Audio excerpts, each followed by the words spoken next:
everybody, and welcome to Rock Solid Productions, where in this video we are going to unbox the red hot Super NES Classic.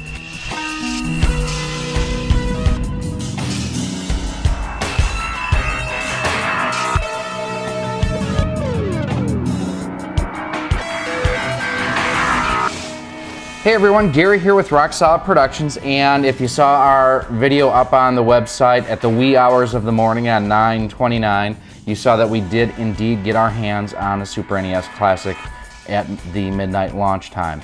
Now, if you're not familiar or have lived under a rock, the SNES Classic has 21 games that are classic, just absolutely beloved by the masses, and they all were originally on the Super NES. Now, this is the US version. There is a different list of games that came with the Japanese SNES, or actually the Super Famicom Mini, and some for Europe too. So in the US, we got Contra 3, The Alien Wars, Donkey Kong Country, Earthbound, Final Fantasy III, F-Zero, Kirby's Dream Course, Kirby Superstar, Mega Man X, Secret of Mana, Star Fox, Street Fighter II Turbo, Super Castlevania 4, Super Ghouls and Ghosts, Super Mario Kart, Super Mario RPG Legend of the Seven Stars, Super Mario World, Metroid, Super Punch-Out, The Legend of Zelda, A Link to the Past, Yoshi's Island, and the never-before commercially available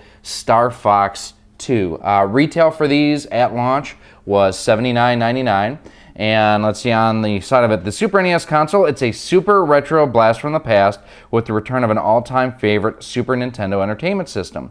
This mini-sized Super NES Classic Edition system is packed with over 20 pre-installed classic Super Nintendo Entertainment System games from the 90s, fully loaded and ready to play using original-style Super NES Classic controllers. So what we're going to do is we're going to show you everything that's in the box here, and we're going to compare it to the size of the Super Famicom, the Super NES, a couple other items that we have here. So let's get started. Now, for those of you wondering why there's a laptop off to the side, if you're watching this after the fact, we are live streaming this, or did live stream this on the channel, so for unboxings like this, we'll continue to do so. Make sure that you go ahead and subscribe to the channel so that you keep up to date with when we're doing unboxings like this. Also have to give a shout out to our friends over at CastlemaniaGames.com. Use code ROX10 to save 10% on your next order from Castlemania Games. Thanks to those guys for supporting the channel. So without any further ado, let's dive into the box.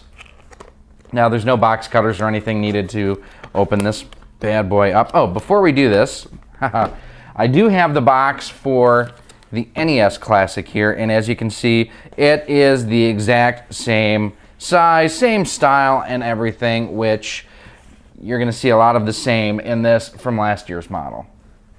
So let's dive in.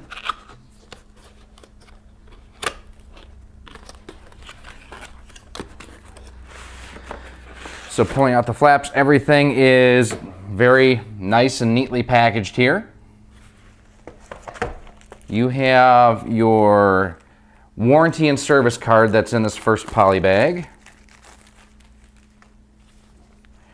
The Super Nintendo startup instructions basically tells you how to connect the controller, connect the USB for power, connect the HDMI, so on and so forth. This I'm not so concerned with. I want to know what's on the back, because in the NES Classic we got a poster, and it looks like we got one here too. Oh, that's badass. So now you're playing with power, super power. So I really love the fact that they're including the Nintendo Power type posters in here, just like back in the day with the Nintendo Power magazines. That's very cool. Put those back in here for the time being. Now, if you're looking for an SNES Classic, reports are initially stock is a lot better than what the NES Classic was. So inside the box here,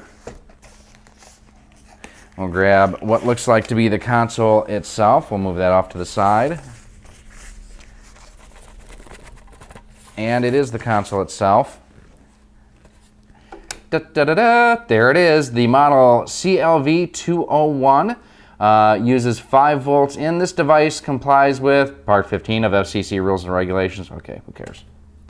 So the power switch slides up and down. Not a whole lot of range of motion, so you don't have to do much with it. The reset button does slide up just like on the original. And just comparing them side by side, there's the classic versus the original. You can see that there is, there's a lot of difference in the size here.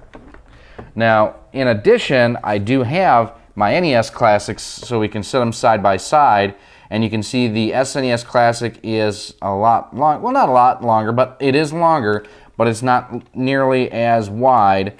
It almost looks like the molds, yeah, they're almost identical that way, but not quite. On the back of the Super NES Classic Edition, you do have an HDMI port right here, and then your standard micro USB connection there. The cartridge slot is there, doesn't do anything, it's just for aesthetics. And then this is what I was not concerned about, but curious about, was the flap for the controllers. It is not easy to pop that sucker open, I'll tell you that much.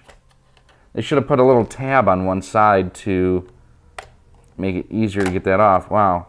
And then down below here you have your Wii Remote style connector. It's the exact same connector that the NES Classic used here.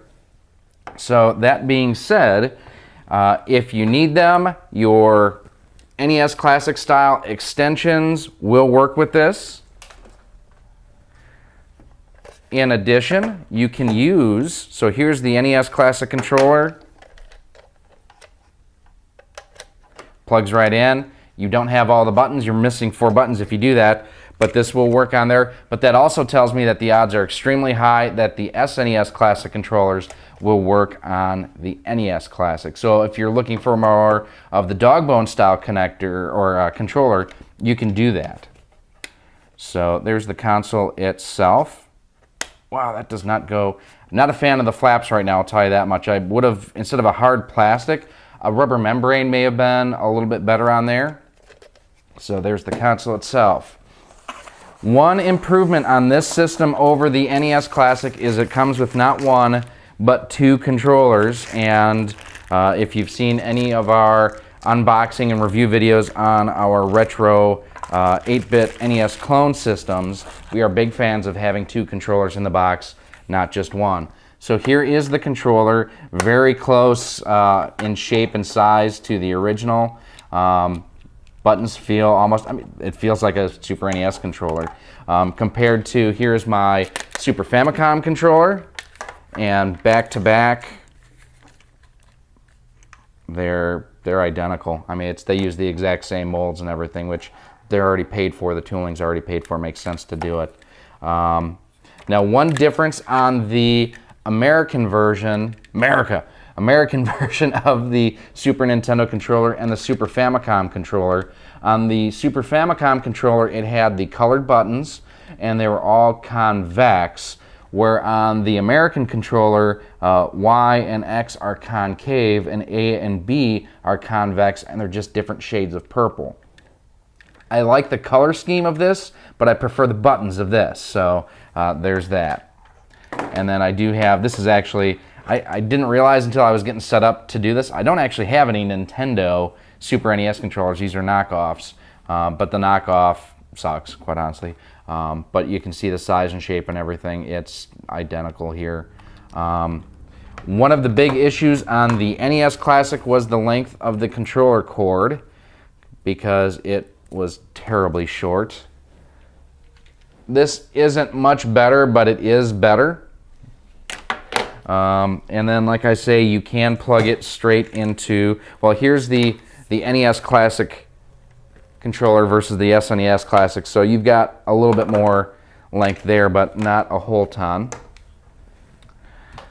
And then you can use the extension cables that are out there. I think I got this one from Best Buy or Amazon, one of the two. Now, one other thing that I'm going to test out is whether or not the GameCube style controllers that feature the Wii Remote input on it, if this will work with the SNES Classic. I know a lot of people really like this controller. I actually love this controller myself. It'll be interesting to see if this works with the SNES Classic. Stay tuned for our full review, and we are going to cover this. And if this does work, one feature that this does have that the standard Super NES controller does not have is it has a dedicated home button for you to get back out of the main menu. So there's the controller. Very, very nice. I like it. I like it a lot. Still wish it had like a 10-foot cord on it, but you know what? This is better than what we had, so at least Nintendo partially listened to us. Let's see. Elsewhere in the box. What's in the box, man? Sorry, Sean had to do it. If you haven't done so yet, RGT85, make sure you guys subscribe to him too. Awesome, awesome guy. So the only other thing left in here is the second controller. It's the same as the first. So you have your wall wart from Nintendo. And I honestly don't remember. I don't think my NES Classic came with one. If it did, I honestly don't remember. Let's see. We have 5-volt, 1.5 amp output. So it actually does have a hefty little output on here. And then a decent HDMI cable. Let's see, this looks to be about a 6-footer. Maybe 5 feet, 4 or 5 feet on the HDMI cable. One side is branded HDMI, one side is branded Nintendo because you have to put your branding on everything. And then finally we have our power cable here. And yeah, I just wanted to verify too that it is a micro USB, not USB-C. Because this actually looks a lot like the power cord, just as far as the thickness of the insulation, everything is on my Switch, which is really nice. Pretty stiff cable. Again, about 4.5, 5 feet, and micro USB on there.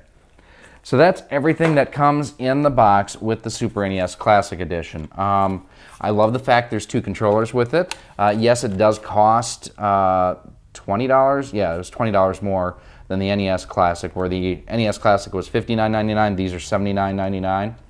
I mean, looking at, granted, I still need to retro bright this console, but looking side by side, minus the fact that,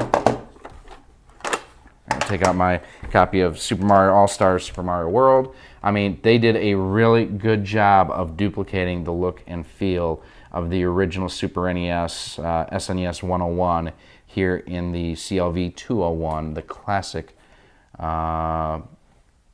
Super Nintendo Mini system, 16-bit fun. The store where I got this at is a regional chain in the upper Midwest called Meijer. It's actually the same store where I got my NES Classic.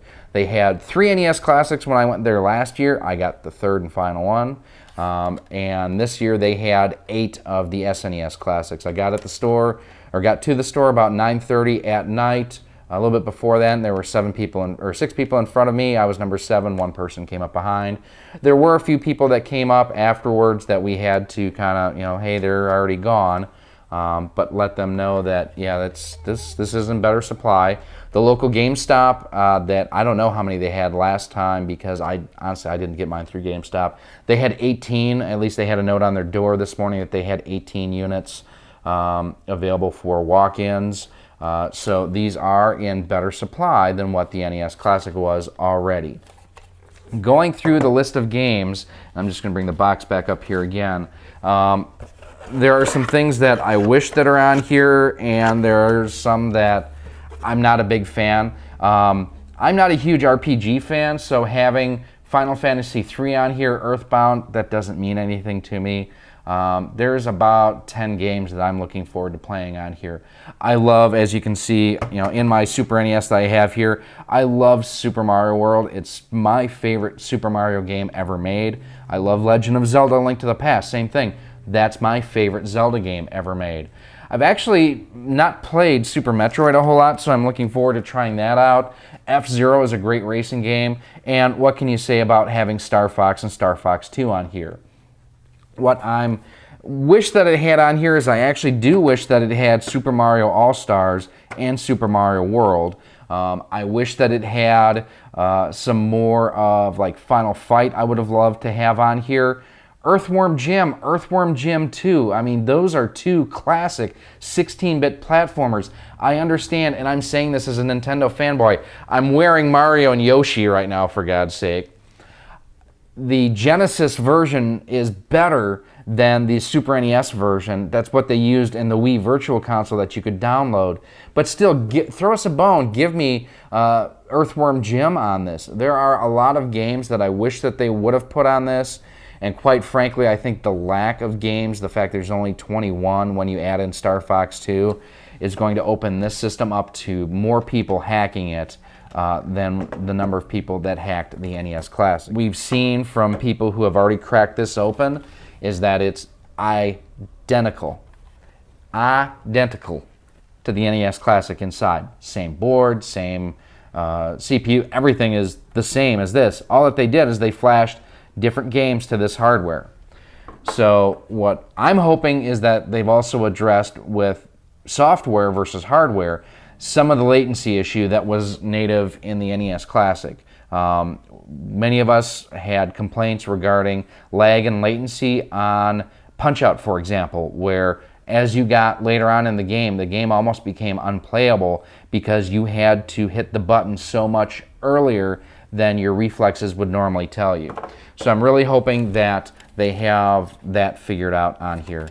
Above and beyond that, just fit and finish of it, like I mentioned, I wish that the controller ports, I mean, it's just, they're way too hard to get open. I'm hoping that they'll eventually free up, but a little tab or something would have been nice. My goodness. I mean, you can see, I'm not doing this for the camera. I'm having a legit issue getting that open. That's just a hard, I wonder if that was a rubber membrane there. No, it's actually a hard plastic. I can see possibly opening this up and taking this off and just saving it and setting it aside so it doesn't get broken or damaged and just leaving the controller ports exposed. I understand they wanted to reuse tooling that they already had, but how cool would it have been if the controller port would have just been, you know, the SNES style controller port but shrunk down? That would have been pretty sweet. So that's our unboxing video of the SNES Classic. We're going to turn our attention here to the live stream in a moment. We do thank you for watching. If you do have any comments or questions, please feel free to leave them below. We answer each and every one of them. You can also email us at rocksolidmail@gmail.com. Hit us up on Twitter at RockSolidStudios. We're on Facebook at facebook.com/RockSolidProductions. And then again, don't forget to visit Castlemania Games if you're looking for gaming accessories and supplies. One of the things that I haven't mentioned yet is that we are going to test out to see if the 8-bit dough, if the SNES style gamepad works with this system. It's the same connector, so I just don't know if they have the SNES 30 gamepad's dongle mapped to work properly with this without a firmware. We're going to look into it. We're going to contact 8-bit dough if it doesn't, see if we can find out some more information. So make sure that you check out Castlemania Games, use promo code ROX10, and you'll save 10% on your next order. We want to thank Ryan and those guys for their support. We want to thank Eric Jordan as well for supporting us on Patreon. Go to patreon.com/rocksolid.